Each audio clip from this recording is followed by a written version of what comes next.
Level 1. The cord around your neck. You are born in 1583 in Kabasa, the capital of the Ndongo Kingdom, in what is now Angola. You come out of the womb with the umbilical cord wrapped around your neck. The midwives go silent.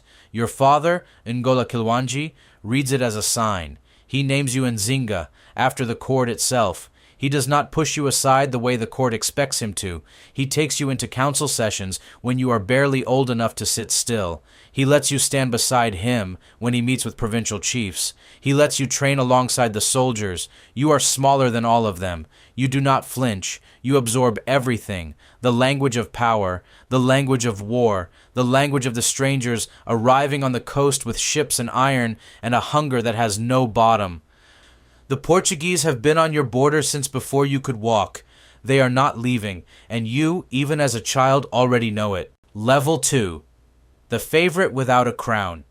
You are in your 20s when your father dies. The throne passes to your brother, Ngola Mbandi, not to you. The Ndongo tradition does not allow queens. You have your father's intelligence, his instinct, his iron, and none of it counts.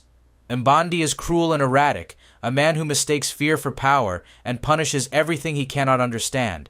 He is afraid of everything, including you. When he consolidates his position, he kills your son, your only child, to eliminate any threat to his claim. You do not break in front of him. You do not let him see the size of what he has taken from you, but you carry it. Every negotiation that follows, every calculation, every decision that looks cold to the outside world, it is all built on that loss. What the court does not understand is that a woman who has already lost everything she loved is the most dangerous person in the room. Level 3. The chair. You are 39. It is 1622. Your brother refuses to meet with the Portuguese governor himself, so he sends his sister instead. You travel to Luanda, the Portuguese colonial capital built on stolen ground, and you walk into the governor's hall. The governor's name is João Correia de Sousa. There is one chair in the room. It is his. There is no chair for you. A deliberate insult. A message delivered without words. You do not belong at this table. You look at the governor. Then you turn to one of your attendants. She kneels on the floor. You sit on her back. You spend the entire meeting at the governor's eye level, and you negotiate from that position without flinching. Not for a moment, not once. You walk out with a signed treaty. The Portuguese will withdraw from Ndongo territory, return captives, and recognize your kingdom's sovereignty. The ink dries. The Portuguese ignore every word of it. Level 4. The name that isn't yours. You are 40. The treaty is broken, but you have learned something in that hall. The Portuguese operate inside a single logic. Christian nations deserve rights. Pagan kingdoms deserve conquest. You will give them their logic and walk through it like a door. You are baptized and take the name Dona Ana de Sousa. The governor's wife becomes your godmother. The Portuguese call it conversion. You call it a key. You learn their religion the way you learn their language, completely, without sentiment, as a weapon. Your people watch you and do not fully understand. Your enemies watch you and think they have won. Neither is correct. You have not surrendered your identity. You have put on armor they cannot see. 4 years later, your brother dies, some say by his own hand, crushed under mounting Portuguese demands for slave trade concessions. The throne passes to you. 40 years after a court of men told your father you did not count, the crown is yours. Level 5, Queen of a Kingdom already burning. You are 43, and you are queen, but the Portuguese have already decided the throne means nothing when it belongs to you. By 1626, they declare war on you directly, back a rival named Ngola Hari, and recognize him as the legitimate king of Ndongo. You fight. They push you out. Your army is reduced down to 200 soldiers, 200 against the full force of a colonial empire. You retreat east, not because you are finished, but because you are not finished. You cross into Matamba, a neighboring kingdom in disarray, and you do not ask for it, you take it. Between 1631 and 1635, you conquer Matamba completely, and for the first time in your life, the ground beneath your feet does not resist the weight of who you are. You build a capital. You rename yourself. You dress in military clothing and train alongside your soldiers. You insist on being addressed as king, not queen, because the Ndongo tradition has no framework for what you are, and you will not be made smaller by a word. The Portuguese watch from Luanda and write reports calling you depraved, unstable, dangerous. They are correct about one of those things. Level 6, 200 soldiers and a 30-year war. You are in your late 40s with 200 soldiers and 30 years of anger sharpened into strategy. Most rulers would negotiate surrender. You start a war. In 1627, you form alliances with kingdoms that were once your rivals, because every enemy of Portugal becomes a potential ally, and you pursue all of them. Then you do something the court will never forgive you for.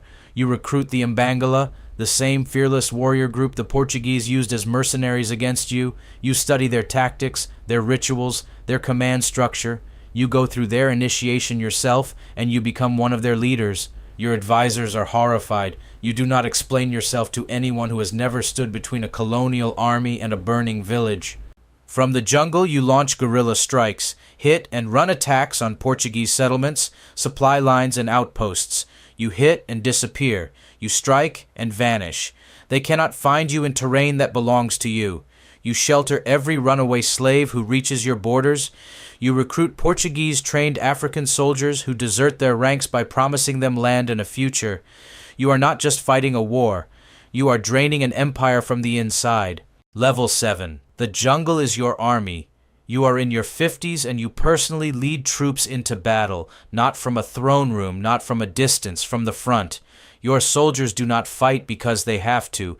They fight because they watch you ride out first, and they will not let you die further forward than they stand. You train them in terrain warfare because the jungle is not an obstacle. It is a fortress with no walls, no doors, and no map the Portuguese can read. You make Matamba economically indispensable. Its position as the gateway to the Central African interior means merchants need you whether the Portuguese approve or not. Ndembu traders, Central African merchants, even some Portuguese traders move through your capital because commerce does not care about colonial politics when there is money to be made. You are building two things simultaneously, an unbreakable military resistance and an economy that does not need the Portuguese to survive. They cannot starve you out. They cannot hunt you down. They cannot outlast you. They are beginning to understand this. Level 8. The Dutch Gambit. You are 58. It is 1641. The Dutch West India Company seizes Luanda from the Portuguese, and you see the opening in under a day. You enter negotiations with the Dutch, one colonial power deployed as a weapon against another. And it is the same logic you used in the Governor's Hall 19 years ago. You give them what they need, and you take what you need. For the first time in decades, the Portuguese are retreating instead of advancing. In October 1647, at the Battle of Cambi, your 8,000 archers combined with 400 Dutch soldiers defeat the Portuguese near the fortress of Masangano. 8,000 archers, built from 200 soldiers, built from exile, built from nothing. Then in 1648, a Portuguese fleet arrives from Brazil. They retake Luanda. The Dutch, outgunned and outmanned, should withdraw from Angola entirely. You are 65 years old. You have been at war for over 30 years. Your sister Kambu has been captured. You retreat to Matamba. You do not surrender. There is a difference between retreating and surrendering, and you have always known exactly where that line is. The Portuguese think this is the moment you break. They have thought this before. Level 9. She does not stop. You are in your 60s. The Dutch are gone, your forces are smaller, and your body is not what it was at 40. You move slower. You think faster. You reorganize the guerrilla war from Matamba with smaller strikes, sustained pressure, the slow measured bleeding of an enemy who cannot finish what they started because you will not give them the ending. By the early 1650s, both Portugal and Matamba are exhausted and strained by decades of unresolved war, but you have always known that exhaustion was the terrain. Your court has stopped doubting you. Every man who said a woman could not hold this throne has either died in the war, fled the kingdom, or sworn his loyalty on both knees. You have outlasted all of them. A witness who sees you review your troops writes that at nearly 80 years old, you still move through the lines with a presence that silences the ground around you. You have been preparing for this kind of endurance since you were 9 years old on a training ground with a spear too large for your hands. Level 10. The Table She Built. You are 74. It is 1657. The Portuguese come to you, not to fight, but to negotiate. 35 years after a Portuguese governor denied you a chair in his hall, a new governor sits across a table you chose in a room you control and signs a peace treaty on terms you dictate. Thousands of captives are returned. Capuchin missionaries are permitted into Matamba on your terms, not theirs. You ban slave raiding within your territory. You promote Christian baptisms among your nobility while preserving the ancestral rights of your people, because you have never been only one thing and you see no reason to start now. Your capital, Santa Ana de Souza, becomes a trading hub where merchants from across Central Africa move through a city you built from exile, 200 soldiers, and 30 years of refusing to accept the word finished. Level 11, the last review. You are 80. It is 1663. Matamba is at peace. The kingdom your brother could not hold, that the Portuguese declared war on, that the Mbangala were deployed to destroy, it stands. You have named your sister Barbara as your successor. In October, your throat becomes infected. By December, it has reached your lungs. On the morning of December 17th, you close your eyes in the same Matamba you conquered with 200 soldiers and a mine they never found a way to defeat. Both the Portuguese and the Mbundu people hold ceremonies in your honor. The woman they gave no chair to is mourned across 2 worlds by the same people who spent 40 years trying to stop her.